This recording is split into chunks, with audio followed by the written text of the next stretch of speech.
Vegapunk ने reveal किया है वन पीस को जो पहले ढूंढेगा वर्ल्ड का फेट उसके हाथों में होगा। मींस वन पीस सिर्फ कोई एक ट्रेजर नहीं होने वाला है, बल्कि वो कोई एक ऐसी टेक्नोलॉजी होने वाली है जो कि पूरी दुनिया को बदल सकती है, या फिर कोई वो एक वेपन हो सकता है जो कि पूरी दुनिया को बर्बाद कर सकता है। एंड इसीलिए वेगापंक ने ये वर्ड्स बोले हैं कि जो वन पीस को ढूंढेगा वो ही वर्ल्ड का फेट डिसाइड करेगा। साथ ही में इस चैप्टर के अंदर सैटर्न की बहुत अच्छी तरीके से पिटाई होने वाली है एंड उसको हम सभी लोग एंजॉय करने वाले हैं। तो आइए फटाफट से इस वीडियो को स्टार्ट करते हैं। बट उससे पहले अगर तुम मेरे चैनल पहली बार हो और तुम सब्सक्राइब नहीं किया तो फटाफट से कर दो। तो जैसे कि तुमको पता ही है, आफ्टर वेरी लॉन्ग टाइम ये चैप्टर बहुत ज़्यादा खतरनाक होने वाला है। तो इस चैप्टर की शुरुआत हम वहीं से करते हैं जहाँ से पिछले वाला एंड हुआ था, जहाँ हमने देखा था अपने सैटर्न चाचा एल्बाफ के शिप के ऊपर आ गए थे एंड वो बोनी एंड साथ ही में कुमा को घूर रहे थे उनको मारने के लिए। इस चैप्टर के अंदर हम देखते हैं कि अपने सैटर्न चाचा अपने क्लोज से सभी के सभी लोगों पर अटैक करने का ट्राई करते हैं, बट जो अपने यहाँ पे जायंट्स होते हैं वो उसको थोड़ा बहुत संभाल लेते हैं। और उसी के बाद अपनी बोनी थोड़ी सी हमको रोती हुई दिखती है,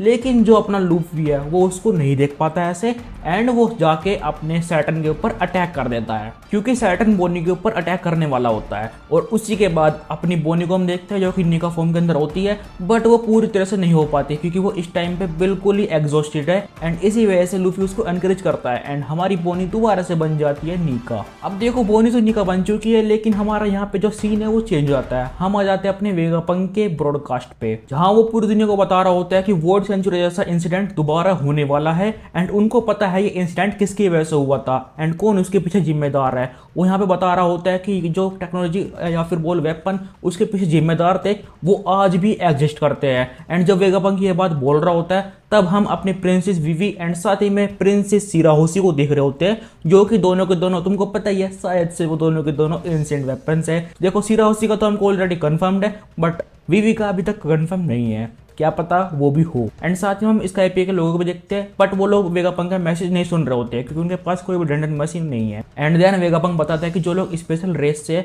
उन लोगों को यहाँ पे आज ही मारा जा रहा है, कुछ लोगों पर एक्सपेरिमेंट करे जा रहे हैं एंड उनकी पूरी की पूरी क्लैन या फिर बोलू रेस को खत्म करने का ट्राई किया जा रहा है क्योंकि उन लोगों ने हिस्ट्री के अंदर कुछ ना कुछ तो ऐसा किया था जिसकी वजह से ये चीज़ हो रही है। और यहाँ पे हम अपने कुमा साथ ही में किंग एंड साथ ही में पुडिंग को भी देखते हैं, जो कि अपने ऊपर हुए अत्याचार को याद कर रहे होते हैं या फिर बोलू अपनी बैक स्टोरी को थोड़ा बहुत दिखा रहे होते हैं उनके दर्द को। और इसी के साथ साथ हम देखते हैं यहाँ पे मार्को को, जो कि अपनी वाइट बियर्ड की यादों में खोया होता है, जहाँ वाइट बियर्ड को देखते हैं कि वो बात कर रहा होता है कि यहाँ पे कोई एक गॉड्स का किंगडम था बहुत पहले, उसके बारे में बात कर रहा होता है। फिर हम दोबारा से आते हैं अपनी बोनी लूफी वर्सेस सैटर्न की फाइट पे, जहाँ पे अपना सैटर्न बोनी के ऊपर अटैक कर रहा होता है अपने क्लोज से, बट तभी लूफी उससे क्लोज को अटैक कर देता है और वो बोलते हैं कि अब बस बहुत हो चुका है। और उसी के बाद हम देखते हैं अपनी बोनी को रोते हुए क्योंकि वो याद कर रही होती है अपने स्कूमा की बैक स्टोरी को, या फिर बोलूँ जो उसके ऊपर अत्याचार हुए उनको याद कर रही होती है। और वो बोल रही होती है कि हम तीन तो सिर्फ आराम से रहना चाहते थे, पीस में रहना चाहते थे, बट तुम लोगों ने हमारी ज़िंदगी को बर्बाद कर दिया। और उसी के साथ हम देखते हैं अपनी बोनी की मदर। उसी के बाद हम आते हैं अपनी फाइट की तरफ को, जहाँ पे अपनी बोनी एंड लूफी दोनों के दोनों एक कॉम्बिनेशन अटैक करते हैं सैटर्न की तरफ को, जिसको देख सैटर्न बोल रहा होता है उनको इंसेक्ट्स, बट जो अपनी बोनी एंड निका या फिर बोल लूफी है वो दोनों के दोनों ऐसा पंचिंग करते हैं उसके साथ में, जिस अटैक का नाम होता है लिबरेटिंग निका पंच। और उस पंच के बाद अपने सैटर्न के अंदर इतने छेद हो जाते हैं जितने कि तुम्हारे कच्छे के अंदर भी नहीं होंगे। और उसी के बाद सैटर्न जाके गिरता है समुंदर के अंदर, उसके टेंटिकल्स या फिर बोलो जो उसके टांगे है वो सब कुछ टूट रहे होते हैं, उसके अंदर छेद हो चुके हैं और भाई वो पानी के अंदर गिर रहा है। इस चीज़ को देख के अपने जायंट्स एंड लूफी वगैरह सब के सब खुश हो रहे होते हैं, बट मैं तुमको बता दूं ये खुश होने वाली बात बिल्कुल भी नहीं है क्योंकि हम सभी को पता है अपने जो गोरो से है वो वाटर रेजिस्टेंट है, क्योंकि हम ऑलरेडी देख चुके हैं वर्करी चच्चों को पानी के अंदर कूदते हुए, तो इनको भी कुछ नहीं होने वाला। फिर हम दोबारा से आते हैं वेगापंक के मैसेज पे, जहाँ वो बता रहा होता है कि दुनिया का अंत दोबारा आएगा, इसलिए तुम लोगों को जो ना अपने साइंस के ऊपर भरोसा रखना है,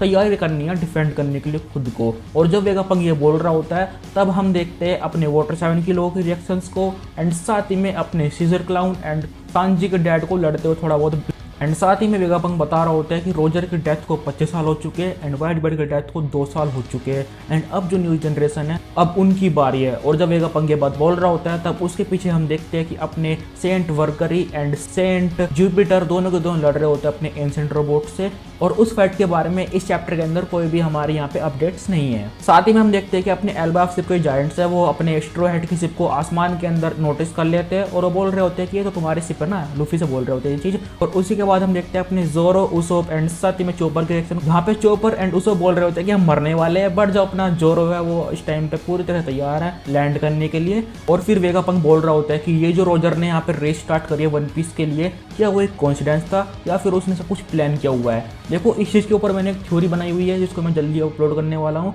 तो उसको देखना मत भूलना। उसके अंदर मैं बताने वाला हूँ कि कैसे रोजर ने सब कुछ प्लान किया हुआ है एंड कैसे रोजर के जो बचे हुए क्रूमेट्स हैं वो लूफी की हेल्प कर रहे हैं। और जब वेगापंक ये बात बोल रहा होता है तब हम देखते हैं अपने रेले को जो कि पी के यहाँ पे पड़ा हुआ है, और साथ ही में हम कुछ पायरेट्स की रिएक्शन को भी देखते हैं। और फिर हम अपने हाचिनोसो के पायरेट्स के लोग रिएक्शन को देख रहे होते हैं, जहाँ पे वो सभी लोग ब्लैक बियर्ड के लिए वेट कर रहे होते हैं। साथ ही हम देखते हैं अपने सैंक्स के शिप को, जहाँ पे अपना सैंक्स पी पी के यहाँ पे एकदम ऑल आउट जा रहा है, और जो वहाँ पे उसको दूसरा बंदा बोल रहा है कि भाई मत पी इतना, वो उसके बोल रहा है कि मैं नहीं पी रहा। साथ ही में हम अपने क्रॉस गिल्ड के लोगों के रिएक्शंस को भी देख रहे होते हैं, और हम देखते हैं अपने मरीन्स के लोगों के रिएक्शंस को, एंड हम देखते हैं अपने वेगापंक को जो कि बोल रहा होता है कि जो अपना जोयो का ट्रेजर है यहाँ पे उसकी कोई गारंटी नहीं है कि वो जिस बंदे को चाहता था वो ही उसको ढूंढे। और आगे वेगापंक बताता है कि जो भी बंदा वन पीस को ढूंढेगा वर्ल्ड का फ्यूचर उसके हाथों में होगा। जब वेगापंक ये बात बोल रहा होता है तब हम अपने सैंक्स, लूफी, ब्लैकबियर्ड, बगी एंड साथ ही में अकाइनू, मंकी डी ड्रैगन एंड एक और न्यू बंदा, वो कौन है वो